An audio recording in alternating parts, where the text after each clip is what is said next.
We're going to start with Detroit's bid for Amazon's second headquarters. The proposal is due today. Amazon will announce the winning city sometime next year. It's expected the new headquarters will generate 50,000 jobs and several $billion of new investment for the winner. So what are the odds of Detroit being that winning city? Let's turn to MiWeek contributor Nolan Finley, who is the editorial page editor of the Detroit News. And we welcome back Kim Trent from the Wayne State Board of Governors and a policy associate for Michigan Future Incorporated. Plus, appearing for the very first time here at the MiWeek table is Republican consultant Stu Sandler, co-founder of Grand River Strategies in Lansing. Welcome to all of you. It's good to be here. Yeah, Nolan, let's start with you. Okay. Amazon, where are you going to live when Amazon comes here is the question, right? You're going to get run out of your house like the rest of us. Probably going to get a big price for it. Right. Right. So, do we have a chance here? Is this, well, is this realistic? I talked to Matt Cullen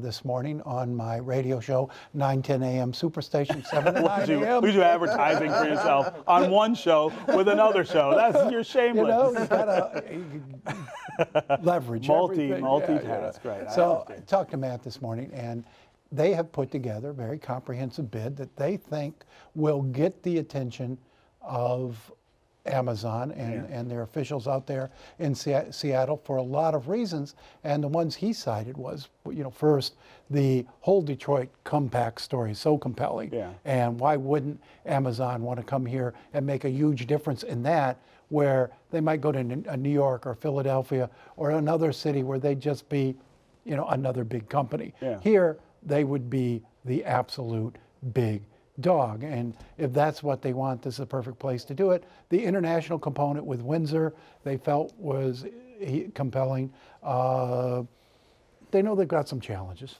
but one of the things Chad Livengood pointed out today in a story in Cranes was that Amazon is already hiring something like 2/3 of the MBA graduates from the University of Michigan. Yeah. So I mean, it's their biggest hiring pool, University of Michigan MBA program. So the talent issue may not be such as big an obstacle as we might have thought. I thought it would maybe be a Detroit Ann Arbor kind of pitch. Well, basically, in other words, that it is a regional pitch. Yeah, right. That we've got places that make up for some of our deficits. Well, I can just say that the problem that we have is because we have incredible talent that is being groomed in East Lansing and Ann Arbor and in Detroit at Wayne State, but we have a deficit of talent because folks are being trained here, but they're not staying here. Right. And even if we attract an Amazon, there are certain things that we need to put in place in this region that our leaders have just not chosen to do. They've not chosen to have a transit plan that's attractive. I mean, we see how that's totally people transformed. have not chosen to do that. Right, but the leadership has not brought them along. Not only that, I mean, they've stood against it for many, many years, and we were thinking with a 20th century mindset, decisions that Denver made years ago that have really totally transformed that region with things like transit and other things that make placemaking that make a region attractive to workers.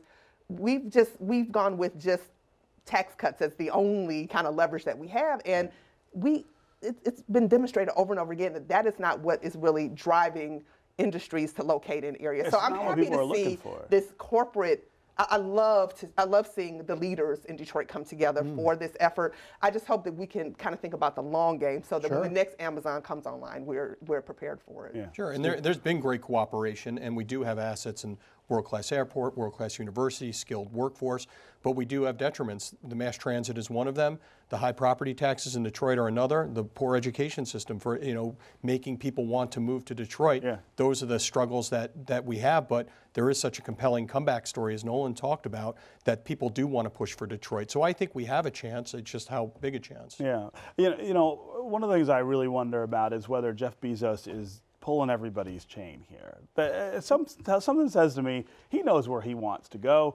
It's just really interesting to watch everybody around the country sort of turn cartwheels for him and say, ooh me, ooh me. But that's become the sort of corporate strategy.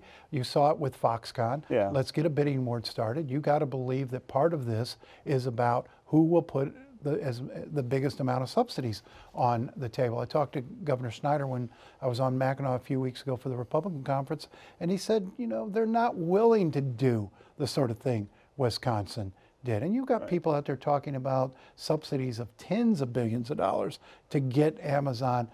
I think Detroit offers Amazon a lot that other cities don't in terms of cost savings without subsidies, based on simply on the low cost of real estate here, the lower cost of wages here, and the lower cost of living here. I think that could make up for a lot of difference. Say if you went to New York, or if you went to Philadelphia with this, or even Atlanta.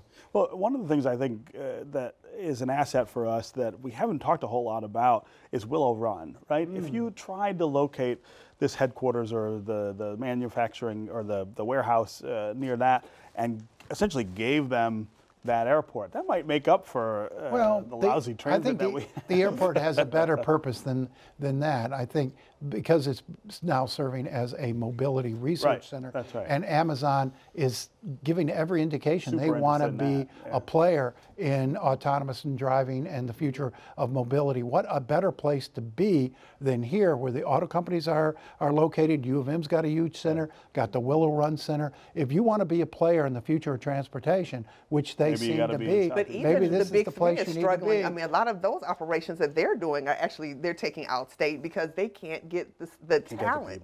And so, I mean, we have some work to do to make this the kind of place that's attractive to the very most talented millennials who are trying to figure out where they want to live, because work is increasingly mobile. You can kind of work, if you have a laptop and a brain, you pretty much work anywhere. You want to live somewhere where you want to live. Yeah. And so we've got some work to do to be competitive on that front. Yeah. Stu, talk about the switch in Michigan's approach to all of this. Governor Snyder started off as Mr. Economic Gardening, right? We're not going to chase after companies like this. I think he's learned, and we've learned over that 8 years, that you can't take that hard of a line on this. You have to get in there and compete for these companies, but you don't always win, and even if you do, sometimes it's maybe not even worth it. Well, I think it's become a case-by-case scenario because, in 10, 15, 20 years ago, there was this sort of economic incentives that started chasing business after business, but then what people realized were, the juice wasn't worth the squeeze. The money that they were pouring into these jobs, when they started calculating, the state was giving up more than it was getting. So I think people kind of put the brakes on it and said, we got to stop doing that.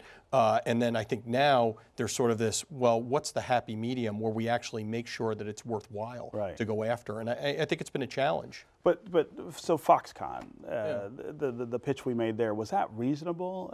And was it reasonable to pull back and let Wisconsin go ahead and outbid us? It's hard for me to say whether it was reasonable or not. They made the pitch they made. It wasn't successful. I think it was worth trying to get it. They may get a piece still. And we still may get part of it, right? There's still that. And, I think the governor's done a great job of trying to search for international companies to come to Michigan. He's been a great ambassador for it. He clearly understands the language of business. It's been very helpful in pulling the economy up in Michigan. But, I think he really has been challenged to find cooperative partners. That's what's been so great about Amazon. Everybody's sort of gotten together and really made this, sort of their effort. And we carry that momentum forward. Maybe. Well, and that's the point. I mean, we don't want to be irrationally exuberant here. We are a long shot for this bid. We know that.